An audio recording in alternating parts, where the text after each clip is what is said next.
Hello everyone, today I have made a rosette design cake, and if you want to see how I achieve this cake design, please stay tuned and keep on watching.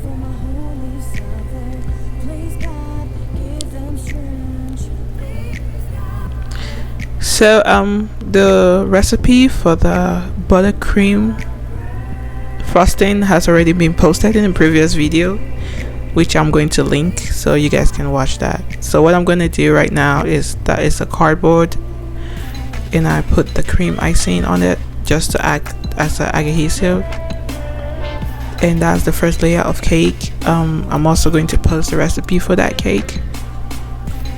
It's really delicious and easy to make. So of course I'm going to put the filling. This is the first whole cake I'm making, so I decided to film it based on what I've seen and what I've learned. So put the icing on top, and you can put a generous amount or you can just put a little bit just to, you know, bind the two cakes together. I put a little bit, but as you will see, I needed to put a little bit more on the corners of the cake because it created like a space when I put in the second layer of cake.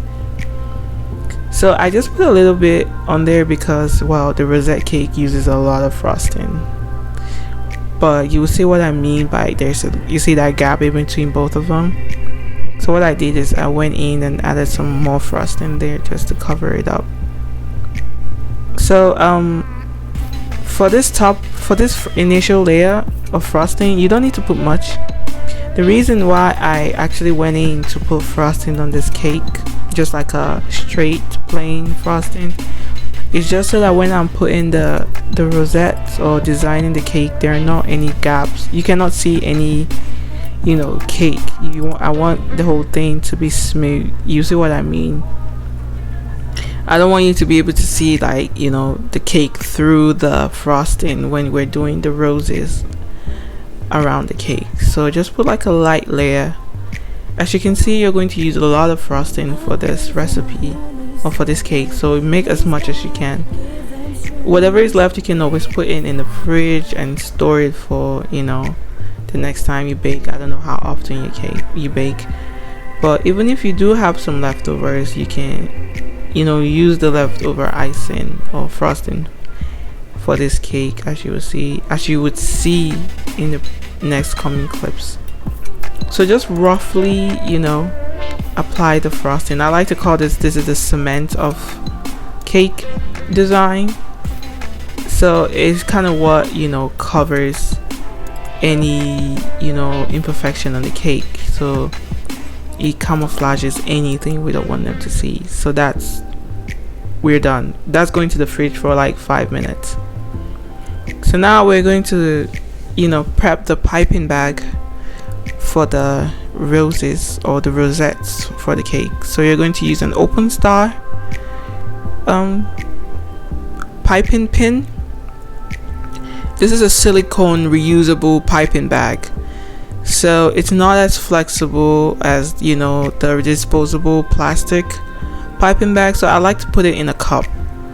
That way, you know, the cup gives it more structure and I can pour the frosting into the piping bag that way.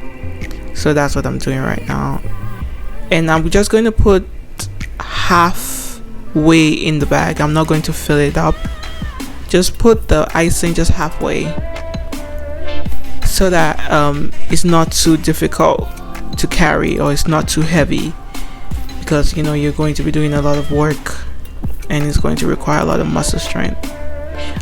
So just put it halfway and then, you know, cover what's left. I like to cover and squeeze everything to the bottom. That is, push the contents towards the piping pin, just like that, and then rotate it to form like a knot at the other end. I didn't show you guys that, so I just, you know, spin it around so that the top of the piping bag is covered. And there I'm just showing an example of what I'm going to do on the cake. So we're going to make like, you know, a circular. So you start from like a spiral from inside and then you curve outward, just like that. So this is going to be time consuming, so I took the cake out of the fridge and I made one of the sparrows. You're going to do this all around the cake, and this is my first time making it, so it wasn't too perfect, but I just wanted to show you guys that you don't have to be, you know, an expert to design your cake. Just follow simple designs like this.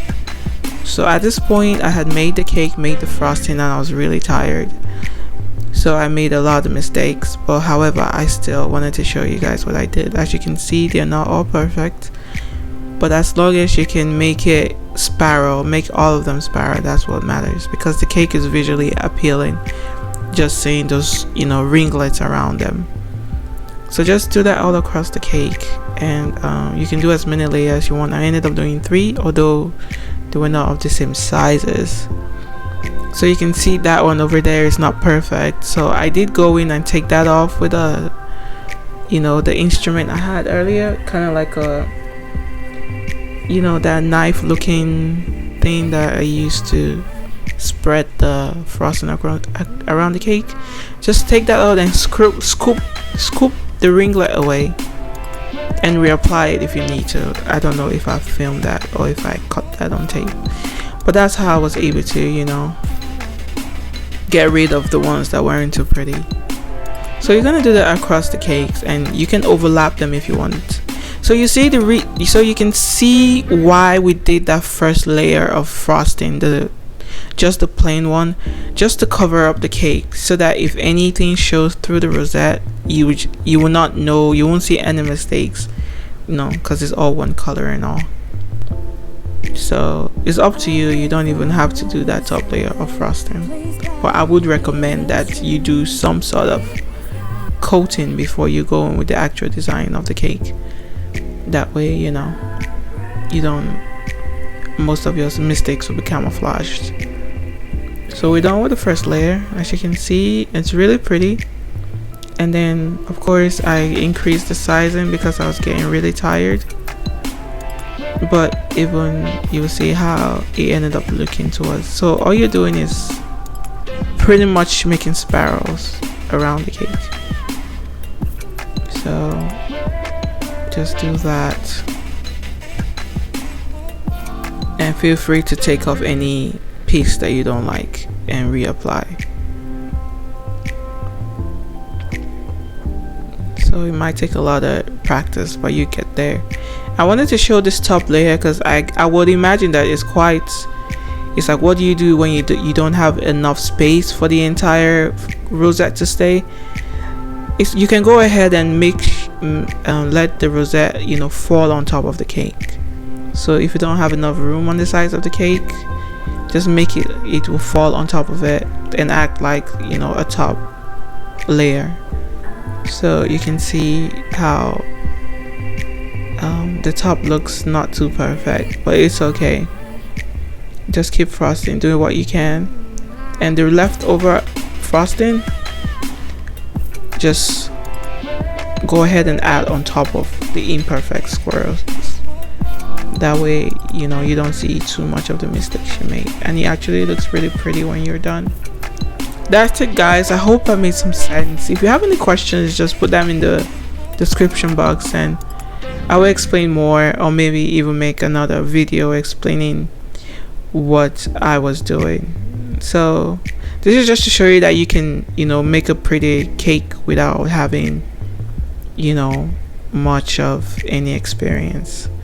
So please guys, like, subscribe, share, and thank you for watching this video. Bye bye.